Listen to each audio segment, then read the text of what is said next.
I hear there was an unfortunate disturbance at Dr. Dillerman's class today.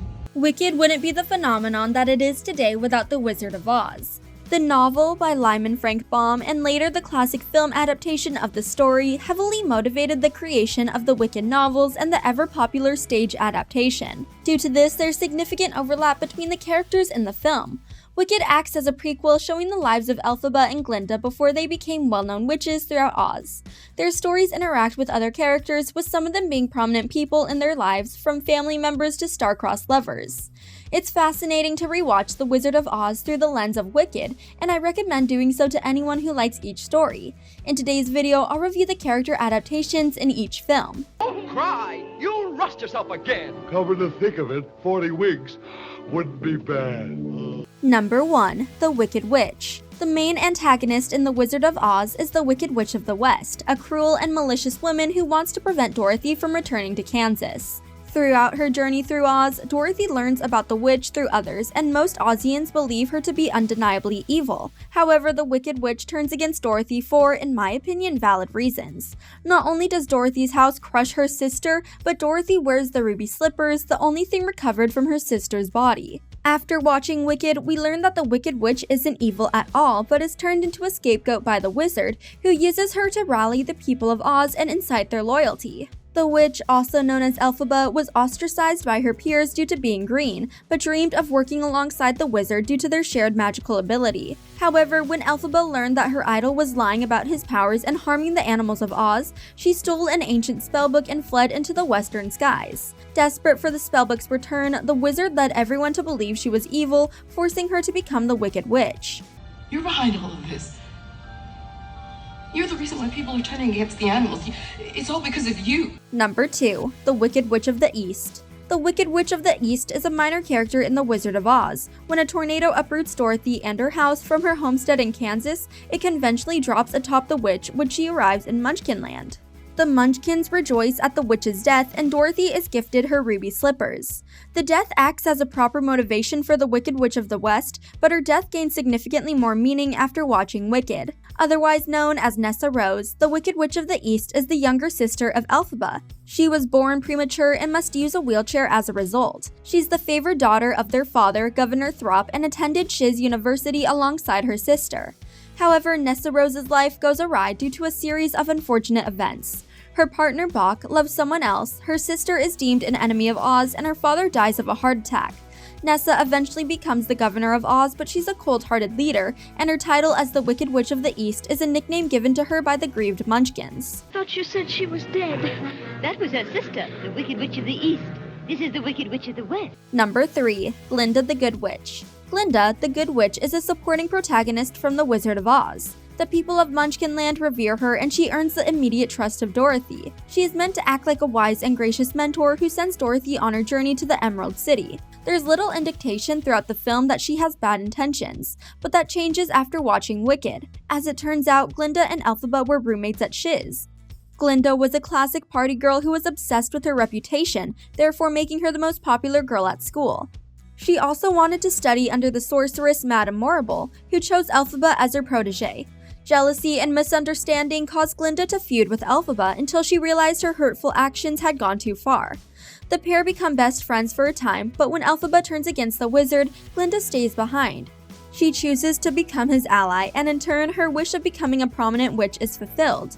As an adored public figure, Glinda denounces Elphaba and helps turn the people of Oz against her old friend, despite knowing that she's done nothing wrong. In the end, it's likely that she mourns Elphaba's supposed death more than anyone else. Yes.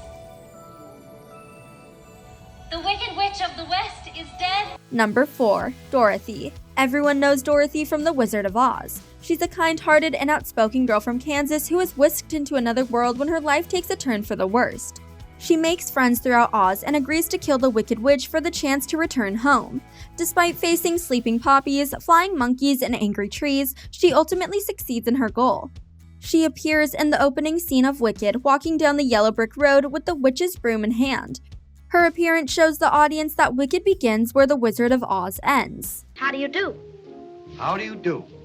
Very well, thank you. Oh, I'm not feeling at all well. Number 5. The Tin Man. Dorothy meets the Tin Man at the edge of a forest where he had succumbed to rust.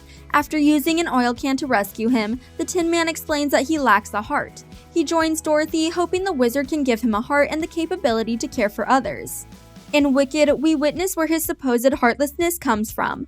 The Tin Man was once a munchkin named Bok, who was coerced by his crush Glinda to ask Nessa Rose on a date. Despite not truly loving her, Bok can't bring himself to tell her the truth and the pair begin dating. When Nessa realizes that her partner doesn't love her, she forces him to become her servant when she becomes the governor. She never overcomes her feelings for him, so she steals the Grimoire to attempt a love spell. Unfortunately, she mispronounces the spell, causing Bok's heart to shrink in size. To save his life, Elphaba casts a different spell which transforms him into the Tin Man. I only had a heart.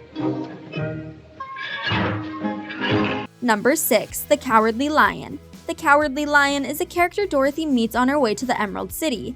He is the only talking animal in the original film, and despite being the strongest animal in his neck of the woods, he is deathly terrified of most things.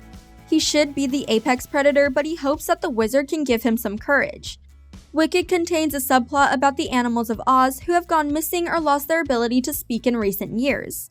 Elphaba is deeply concerned about the animals' well-being, so when her history professor brings a caged lion cub to class one day, she doesn't think twice about helping Fiyero save him. The two friends take the lion cub far from Shiz and release him in the woods. Although he didn't grow up in modern society like the animals before him, life in nature ensured that the lion would have his freedom and maintain his ability to speak. The lion cub they save grows up to become the Cowardly Lion. However, he seemed frightened as a cub thrown into a cage by strangers, and it would make sense if the experience influenced him into adulthood. I'll fight you both together if you want. I'll fight you with one paw tied behind my back.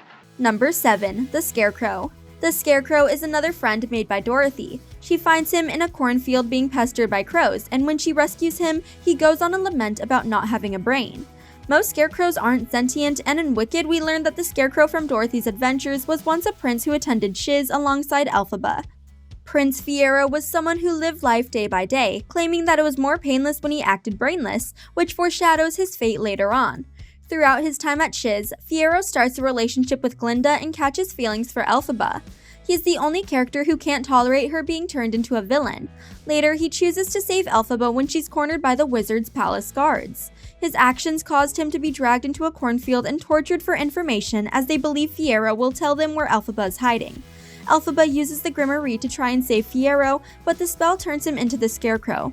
Although he still helps Dorothy in this version of the story, he also helps Elphaba fake her death. That's the trouble. I can't make up my mind. I haven't got a brain. Number 8. The Wizard. When Dorothy first arrives in Oz, she learns about the all-knowing wizard. He is the de facto leader of this magical world and loved by all, despite few people having met him in person. Dorothy is promised that the wizard can send her home, so she embarks on a journey to the Emerald City. When she arrives, the wizard agrees to help her and her friends so long as they succeed in killing the Wicked Witch. However, when they return to the wizard with the witch's broom, they realize that he is nothing more than a con artist using puppetry to trick everyone in Oz. Wicked adds more to his character. Never a magician and simply a former circus performer who found his way to Oz, the wizard uses theatrics to trick those around him. When he meets Elphaba for the first time, she believes he is genuinely the massive puppet he uses during audiences with his people. His palace is full of switches and buttons, allowing him to control his puppet, summon fire, or give announcements throughout the Emerald City. He is, however, incapable of casting real magic and needs Elphaba to use the Grimoire. Spies and animals in cages and an enemy. You have no real power. Exactly. Wicked wouldn't exist without the Wizard of Oz, so it's only fair that the classic's original characters are given their time in the sun.